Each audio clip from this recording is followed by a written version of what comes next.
옛날 옛적 조선의 한적한 골짜기 마을에는 연주대기라 불리는 이름난 양반가가 있었더랬다. 대감은 일찍이 상소문을 잘 써 벼슬길에 올라 지금은 오랜 유배 끝에 병을 얻고 집에 누운 신세였고 집안 살림은 모두 마님 연주가 도맡아 하고 있었지.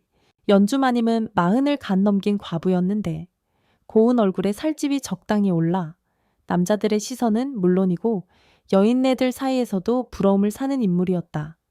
말솜씨도 능하고 장부를 보는 눈도 밝아 집안일이 척척 굴러갔지만 가슴 한편에선 늘 어딘가 허기짐을 느끼곤 했다. 그 집에는 봉칠이라 불리는 사내종 하나가 있었으니 나이는 23, 이마가 넓고 눈은 멍하니 풀린 듯하였으나 팔뚝은 나무 기둥처럼 굵고 짐을 이고 지는 데는 말보다도 튼튼하였다. 말이 느리고 눈치가 둔해 동네 사람들은 바보봉일이라 놀리곤 했지만 그 마음은 어린아이처럼 순하고 고왔더라. 하루는 이른 새벽, 종칠이는 뒷산에서 나무를 하다가 비에 쫄딱 젖어 돌아왔다. 그는 대청마루에서 옷을 훌러덩 벗고 장독대 옆에서 물을 붓고 씻기 시작했는데 하필 그때 마님 연주가 뒷뜰을 지나가다 그 꼴을 보고 말았지. 어머나, 연주는 깜짝 놀라 얼굴을 붉히고는 자기도 모르게 멈춰서 말았다. 아침 햇살에 물방울이 송골송골 맺힌 봉칠의 등줄기와 벌거벗은 허리가 마치 산짐승처럼 단단하고 거칠어 잠시 눈을 떼지 못했더랬다. 그 장면이 머릿속에 자꾸만 떠올라 밤마다 뒤척이는 연주마님은 자신도 알 수 없는 감정에 혼란스러워졌다. 아니, 내가 왜 하필 저 아이를. 그는 자책하면서도 봉칠의 모습을 점점 더 궁금해하는 자신을 막을 수 없었지. 며칠 후 우연히 마님이 엎지른 항아리를 봉칠이 덜컥 안아서 들었다. 그러자 그의 팔에 살이 스치는 그 찰나 연주는 놀랍도록 큰 떨림을 느꼈다. 봉칠아, 너 요새 일은 할 만하냐? 마님이 다정히 묻자 종칠이는 어리둥절한 얼굴로 고개를 갸웃했다. 예, 예. 나무도 잘하고 소도 잘 끌고 예. 그 대답에 연주는 피식 웃었다. 이 어눌한 사내의 순박함이 오히려 그에게 더 큰 호기심과 동정심을 자아냈다. 하지만 연주댁엔 또 다른 여인이 있었으니 바로 살림을 맡은 살림댁정 씨였다. 살림댁은 40 가까운 나이에도 고운 자태를 유지하고 있었으며 속내를 잘 감추는 여우 같은 성정으로 안 사람들과 마님 사이를 오가며 실새처럼 굴었다. 그녀 또한 봉칠의 몸집을 탐내는 눈빛을 숨기지 못했다. 그는 심부름 시킬 때마다 일부러 손을 스치거나 엉덩이를 내밀어 지나치곤 했다. 봉칠아, 이리 와서 나 좀 도와줘. 이 단지 좀 옮겨보자. 예, 살림댁. 종칠이가 고개를 숙이고 다가서면 살림댁은 슬며시 웃으며 말했다. 아이고야, 이 힘센 팔뚝 좀 봐라. 어쩜 이리 미끈하나. 봉칠은 그저 멀뚱히 웃으며 단지를 옮겼을 뿐이지만 그 사이사이 흐르는 공기는 점점 묘해졌다. 연주마님은 어느 날 우연히 그 모습을 창호 너머로 보게 되었고 말없이 입술을 깨물었다. 질투심이 아니면 오기인지 그날 밤 연주는 봉칠을 자신의 안방 마루로 불렀다. 봉칠아, 입을 좀 치우다오. 바닥이 쓸쓸하구나. 예, 마님. 봉칠이 땀에 젖은 손으로 이불을 치우려 몸을 숙이자 연주하는 등 뒤에서 그를 가만히 바라보다 말했다. 너 혹시 여인 손 잡아본 적 있느냐? 종칠이는 눈이 동그래져 어쩔 줄 몰라 했다. 아, 아니요. 그런 건 못 해봤습니다. 그래, 그럼 오늘 처음으로 배워보지 않겠느냐? 그 말에 봉칠은 심장이 터질 듯 뛰었고 연주는 조심스레 그의 손을 잡았다. 그러나 그 순간 마님 바로 그때 문 뒤에서 살림댁의 목소리가 들려왔다. 연주는 화들짝 늘라 손을 놓았고 봉칠은 허둥지둥 이불을 끌어안고 뒷걸음질 쳤다. 그날 밤 이후 연주대가 안에는 말할 수 없는 긴장감이 흐르기 위해 시작했지. 세 여인과 한 사내 사이의 공기가 점점 끈적해지고 누군가는 웃고 누군가는 마음에 불을 품게 되었다. 그리고 아무도 몰랐다. 이 작은 오해와 떨림들이 앞으로 닥칠 엄청난 사건의 서막이라는 것을. 연주대기 안채에선 이른 아침부터 장독대 옆으로 속삭임과 눈치가 오가고 있었다. 살림댁정 씨는 어젯밤 연주 만인방은 텀방 근처에서 들은 기척을 마음속에 꼭꼭 새겨두고 있었다. 무심한 척 된장 항아리를 닦으면서도 귀는 온통 봉칠과 마님의 거리감에 집중하고 있었지. 허허, 마님도 이제 한창이구먼. 봉칠이한테 마음이 가셨단 말이지. 살림댁은 마음속으로 웃었다. 하지만 그 웃음엔 질투와 욕심이 뒤섞여 있었지. 이 집에서 가장 많은 걸 쥐고 있는 건 여전히 연주 마님이었으나 봉칠이만큼은 자신이 먼저 손에 넣고 싶었다. 아니, 손이 아니라 마음이랄까. 며칠 뒤 봉칠은 살림댁에게 뒷마당 장작터로 불려갔다. 봉칠아, 저기 있는 장작 좀 안으로 옮겨다 줄래? 에휴, 살림댁. 봉칠이 허리를 굽혀 장작을 들자 살림댁은 일부러 그 등 뒤로 바짝 붙어 섰다. 그러고는 무심한 척 그의 옷깃을 정리하며 말했다. 이런, 땀이 송골송골 맺혔구먼. 이래서야 어디 시원하게 쉴 틈도 없겠어. 그 말과 함께 슬며시 손등으로 그의 목덜미를 닦았고 봉칠은 그저 멀뚱한 표정으로 땀만 닦으며 예, 시원합니다 했다. 그 순한 반응이 오히려 살림댁을 더 들뜨게 했지. 그러나 이 광경을 누가 보고 있었을까? 바로 연주마님. 연주는 안방 창문 너머로 그 모습을 조용히 지켜보다 손에 쥐고 있던 바늘을 놓쳤다. 어디서 전현이 감히 내 종칠이를. 연주의 눈매가 싸늘하게 변해갔다. 여느 날과 달리 그날 점심상에서 그녀는 무척 조용했고 살림댁의 말에도 무심하게 대꾸할 뿐이었다. 그 긴장감은 봉칠에도 전해졌지만 그는 그 이유를 알 리가 없었다. 그리고 사건은 그날 저녁 벌어졌다. 밤이 깊어져 가고 마루에 달빛이 들이운 시간, 살림댁이 봉칠을 조용히 불렀다. 봉칠아, 저기 반갑간 옆에 호박을 따러 가야 하는데 나 혼자 무서우니 같이 좀 가주겠니? 예, 살림댁 금방 다녀오겠습니다. 그렇게 둘은 어두운 골목길을 지나 반갑간 뒤편 마당으로 향했다. 그곳엔 크고 탐스러운 호박들이 주렁주렁 열려 있었고 살림댁은 일부러 몸을 숙이며 말했다. 어머나, 이 호박 무거워서 혼자 들 수 없네. 봉칠아, 날 좀 붙잡아봐. 그 말과 함께 일부러 비틀거리며 봉칠의 가슴팍으로 넘어졌고 봉칠은 놀라 손으로 그녀의 팔을 잡았다. 바로 그 순간 등 뒤에서 딱 하고 나뭇가지 꺾이는 소리가 들려왔다. 봉칠이 고개를 돌리자 거기엔 연주마님이 서 있었다. 달빛에 반사된 눈빛은 차갑고도 서늘했으며 두 손은 소매 속에서 단단히 움켜쥐고 있었다. 둘이 밤에 호박을 따러 가는구나. 그 말은 짧았지만 그 안에는 수백 개의 감정이 얽혀 있었고 봉칠은 어쩔 줄 몰라 뒷걸음질 치며 아닙니다. 마님, 만을 반복했다. 살림댁은 잽싸게 고개를 숙이며 변명했다. 마님, 아니옵니다. 그냥 호박을 따러 내 눈을 속일 순 없지. 연주는 말없이 뒤돌아 돌아섰고 그 뒷모습은 고요했지만 어쩐지 슬퍼 보였다. 그날 밤 봉칠은 초가집 구석에서 잠도 들지 못한 채 뜬 눈으로 밤을 새웠다.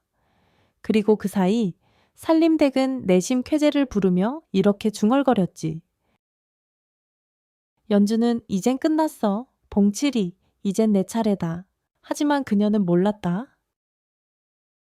이 단순해 보이는 사내가 언젠가 새 여인의 운명을 송두리째 흔들고 그 누구도 예상 못한 선택을 하게 되리라는 것을 며칠이 지나고 연주댁의 문 앞엔 뜻밖의 인물이 등장했다. 마님, 마님 큰일 났습니다. 도련님이 오셨답니다. 행랑채에서 뛰쳐나온 하인 하나가 안채로 달려들며 소리쳤다. 연주 마님은 잠시 놀란 얼굴로 고개를 들었다. 도련?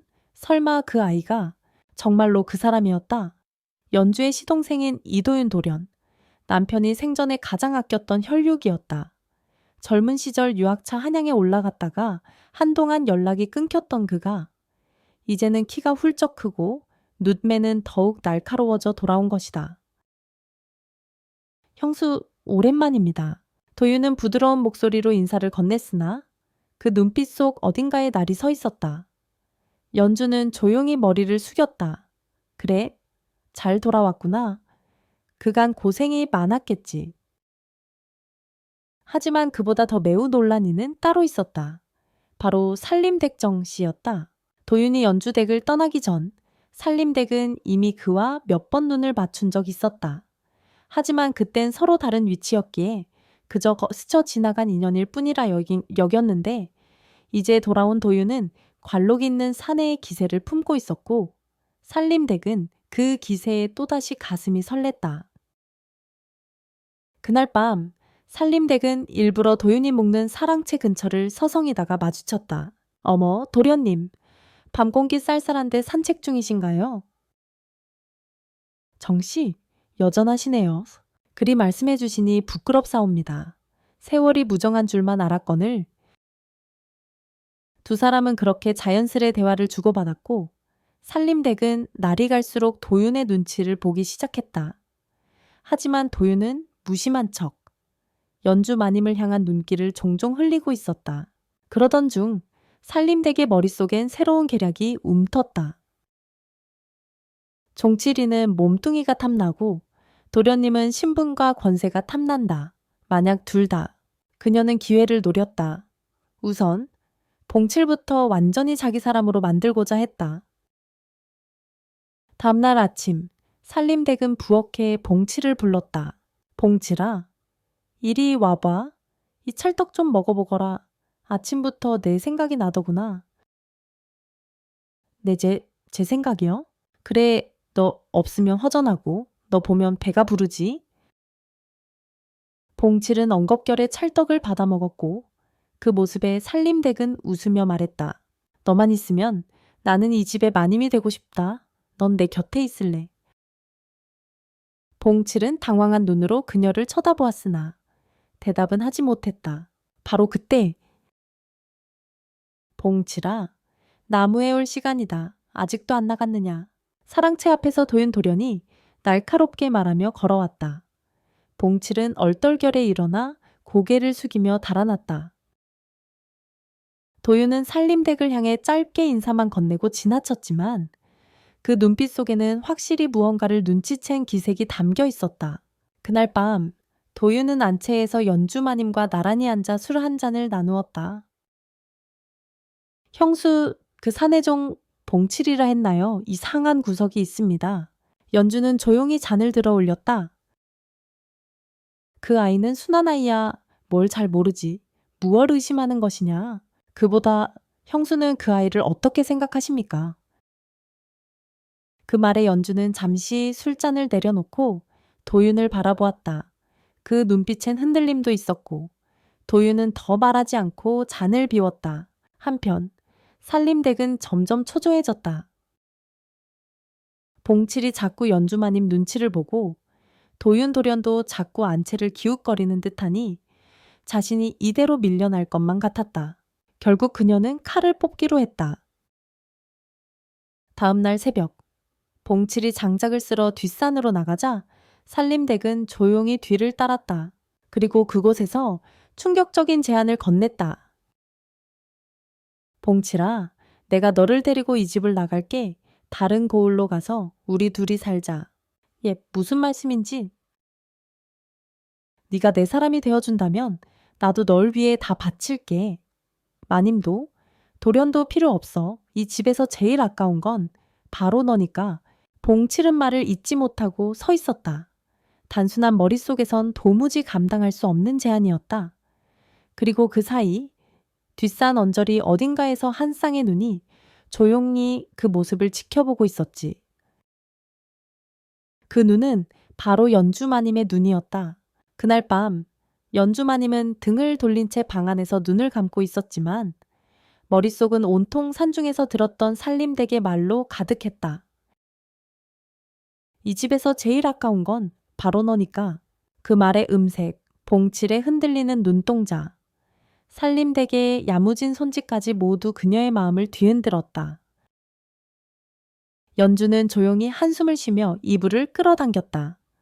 부끄러움보다 더 앞선 건 분노였다. 그년이 감히 내 앞에서 정치리를 넘보다니 나 연주가 그렇게 만만했단 말인가. 다음날 아침 연주는 봉치를 부르지도 않고 살림댁을 곧장 안방으로 불러들였다. 정씨, 요즘 살림엔 별다른 일 없지? 예, 마님. 안데 된장도 잘 익었고 장부도 틀림없사옵니다. 그런가? 그런데 말이야. 요새 봉칠이와 자주 말을 섞는구나. 살림댁은 눈을 깜빡이며 눈치를 살폈다. 아이고, 그 아이가 좀 순하니 말도 잘 듣고 힘도 좋고 해서. 그래 그럼 네가 맞지 마라. 종칠이는 내가 직접 거둘 테니. 순간 살림댁의 얼굴이 굳었다. 예, 마님. 그날부터 봉칠은 한 채 일을 돕기 시작했고 연주마님은 그의 옷차림부터 먹는 음식까지 일일이 챙겨주었다. 심지어 머리를 따아주는 일까지 자처하며 종이 아닌 사람처럼 대우하기 위해 시작한 것이다. 봉칠은 처음엔 어리둥절했으나 점점 마님의 온기와 다정함에 익숙해졌다. 마루에 앉아 단풍잎을 줍고 겨울맞이 숯을 나르며 나란히 웃는 날들이 이어졌다. 하지만 그 평온은 오래가지 않았다.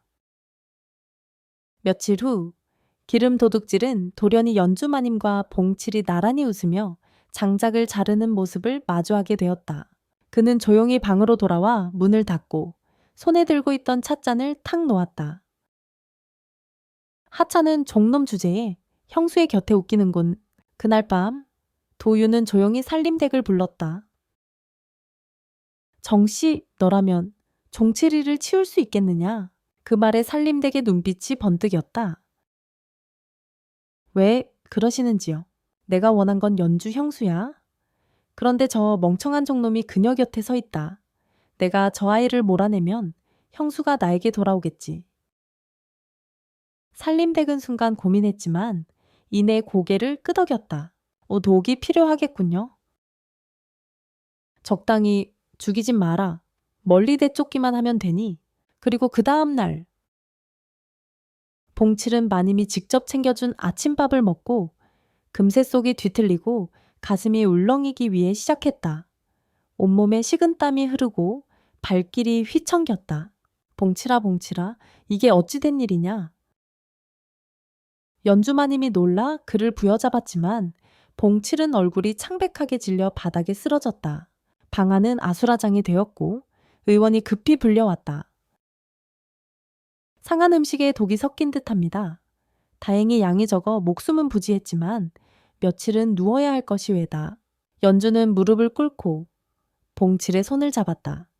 그리고 방 뒤편, 문틈 사이에서 누군가 조용히 보고 있었다. 바로 살림댁이었다. 그녀는 속으로 중얼거렸다. 이제 마님의 신뢰도 잃고 몸도 잃었으니 봉칠이 넌 끝이야. 그러나 그녀는 몰랐다. 연주의 눈빛 속에 그날 처음으로 불씨 같은 의심이 피어오르고 있었던 것을. 밤이 깊고 마을엔 안개가 깔렸다. 봉칠은 숨을 가쁘게 몰아쉬며 연주대가 뒷담을 넘었다.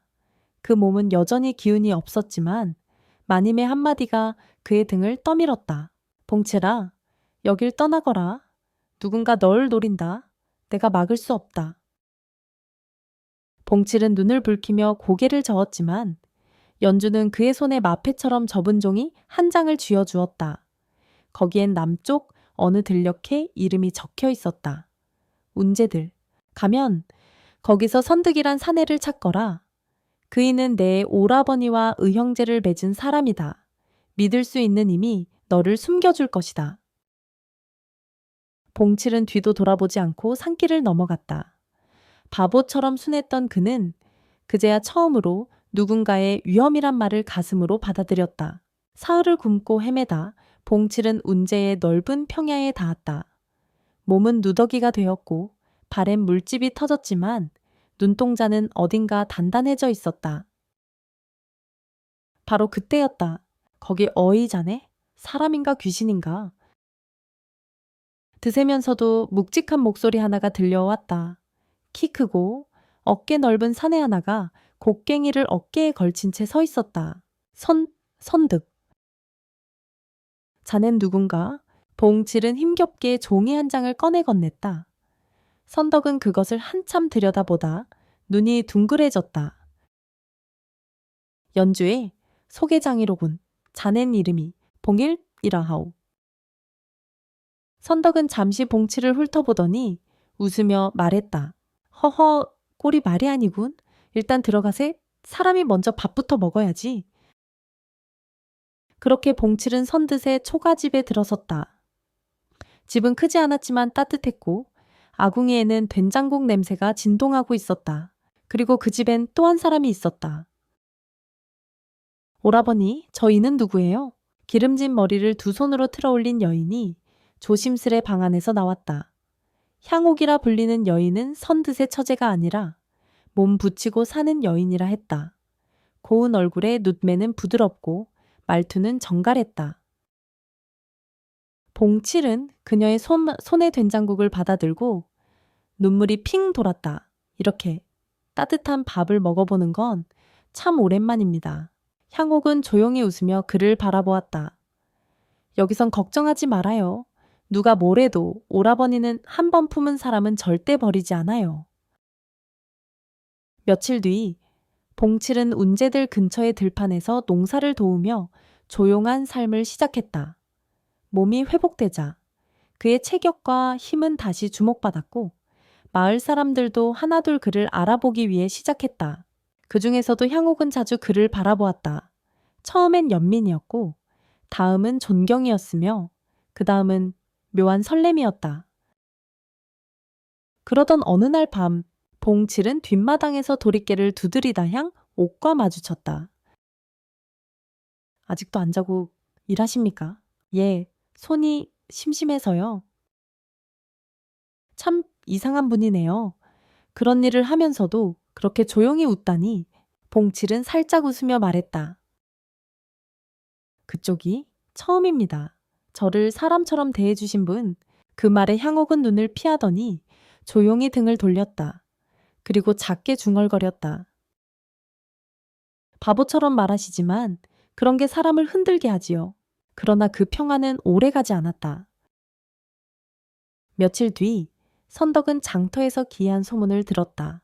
어이, 들었어? 개성에서 어떤 종놈이 마님을 유혹했다가 도망쳤다더라. 어디서요? 연주대가 말이야. 마님이 미쳤다지. 종놈을 숨겨주었다고. 그 말을 듣고 선덕은 얼굴이 굳어졌다. 그자가 봉칠이란 말이오?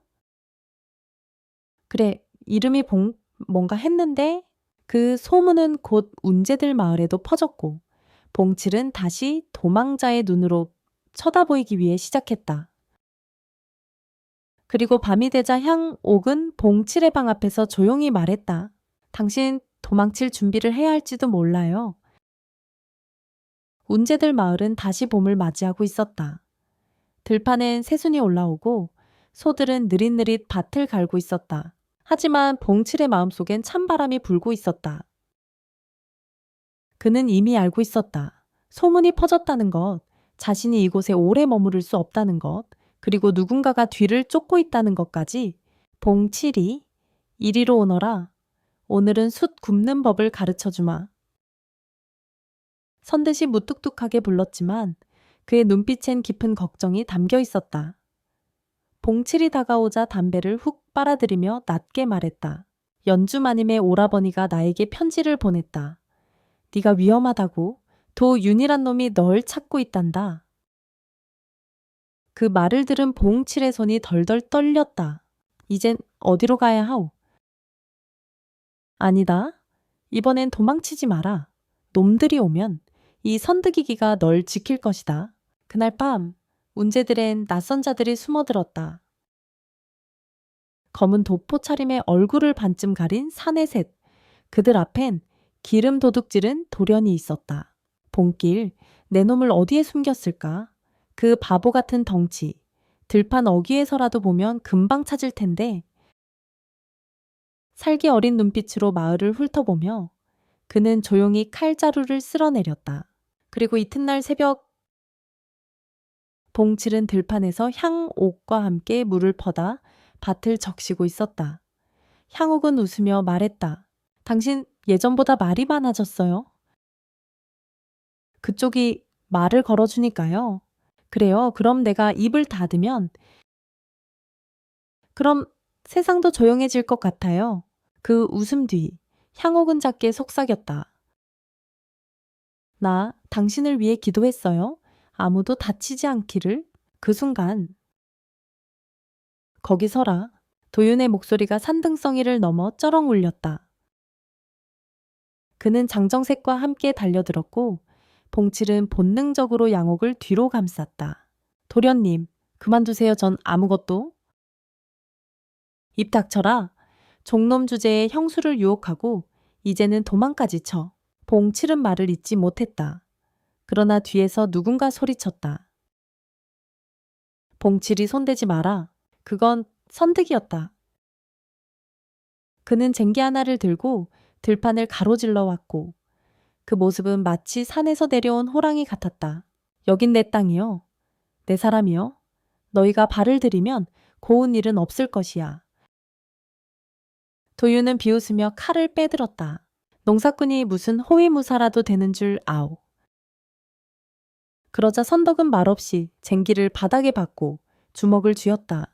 그날 운제의 들판 한복판에서 쟁기와 칼의 싸움이 벌어졌다. 봉칠은 맨손으로 도윤의 졸개 하나를 밀쳐냈고 선덕은 쟁기로 하나를 때려 눕혔다. 하지만 도윤은 빠르고 날렵했다. 그는 양옥 쪽으로 달려들었다. 그 여자를 데리고 가면 내 놈은 따라올 수밖에 없겠지. 안 돼. 봉칠은 돌을 움켜쥐어 그의 앞을 막았다. 그리고 돌을 휘둘렀다. 툭! 피가 튀었다. 도윤의 이마가 찢어졌고 그는 비틀거리며 뒷걸음질 쳤다. 이 자식이... 하지만 그 순간 관아의 종소리가 마을에 울렸다. 선듯이 외쳤다. 내가 미리 보고했다. 마을을 어지럽히는 자가 있다 하고 이제 넌 끝이다. 도윤. 그 말이 떨어지기도 전에 말 위에 탄 포졸들이 들판에 들이닥쳤다. 도윤과 자객들은 허둥지둥 도망쳤고 포졸들이 그 뒤를 쫓았다. 잠시 후 들판엔 정막이 흘렀다. 봉칠은 숨을 헐떡이며 바닥에 주저앉았고 향옥은 그를 꼭 껴안았다. 무서웠어요. 당신이 사라질까봐. 봉칠은 조용히 말했다. 이젠 더는 도망치지 않겠습니다. 지킬 사람이 생겼으니까요. 며칠이 지났다.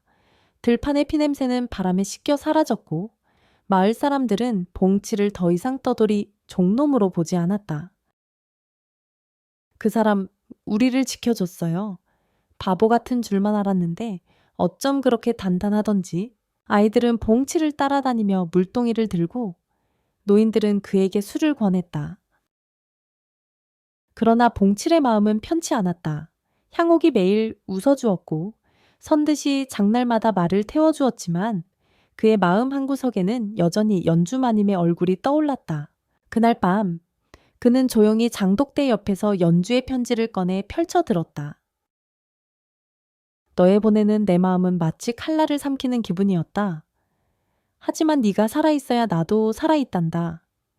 언젠가 다시 마주하는 날 너는 나를 종처럼 보지 말고 사람으로 불러다오. 그는 편지를 꼭 쥔 채 조용히 눈을 감았다. 바로 그때 운제들 마을에 말발굽 소리가 들려왔다. 선듯이 들판에서 달려오며 소리쳤다. 봉치라 관청에서 사람이 왔다. 포졸들과 함께 말을 탄 이는 연주마님이었다. 예전보다 수척해졌지만 눈빛은 여전히 강인했다. 그녀는 봉치를 보자마자 말에서 내려 그를 끌어안았다. 살아있었구나. 살아만 있어 했는데 봉칠은 아무 말도 하지 못하고 눈을 피했다. 왜 날 보지 않느냐? 마님, 전 이젠 마님 앞에 설 자격이 없습니다. 그건 네가 정하는 것이 아니다. 넌 나 발로 내 곁에 와 있었잖느냐? 그들의 재회는 운제들 사람들 앞에서 조용히 이루어졌고 마을 사람들조차 숙연해졌다. 그러나 그날 밤 연주는 봉칠과 선득, 양옥을 한데 모아 진실을 털어놓았다. 그 독 내가 먹인 것이 아니었다. 알고 있습니다. 선듯이 고개를 끄덕였다. 기름 도둑질은 그자는 내 남편의 이복동생이었소. 어릴 적부터 나를 탐했고 형이 죽자 날 강제로 데려가려 했다. 봉칠이 널 보내면서도 내 속엔 늘 그가 널 해칠까 두려웠다. 봉칠은 그 말을 듣고 조용히 고개를 떨궜다. 난 마님을 위해서라도 도망친 게 맞았던 겁니다. 그러자 향옥이 조용히 말했다. 하지만 지금은 마님보다 내가 더 널 필요로 해요. 그 말의 안공기가 정적에 잠겼다. 선듯이 무겁게 입을 열었다. 이제 선택할 때다. 봉칠이 너 누구 곁에 설 텐가 연주냐? 향옥이냐 아니면 이 마을이냐? 봉칠은 한참을 침묵했다. 그리고 조용히 말했다. 전 아직 모르겠습니다. 다만 이번엔 누가 날 정해주길 기다리지 않겠습니다. 제 두 발로 제가 갈 곳을 정하겠습니다. 그 말은 처음으로 봉칠이 자신의 삶을 말한 순간이었다. 연주는 그 말에 웃음을 지으며 눈시울을 붉혔다. 그래, 네가 사람으로서는 그날이 오길 기다렸단다. 향옥은 담담히 고개를 끄덕였다. 내 마음은 변치 않아요. 어디로 가든 그 마음 하나만 놓고 가세요. 그 밤, 봉칠은 별빛 아래 홀로 서 있었다. 하늘에는 별이 총총했고 그의 그림자는 땅 위에서 더 이상 종의 모습이 아니었다. 봉칠은 마을 어귀에 서 있었다.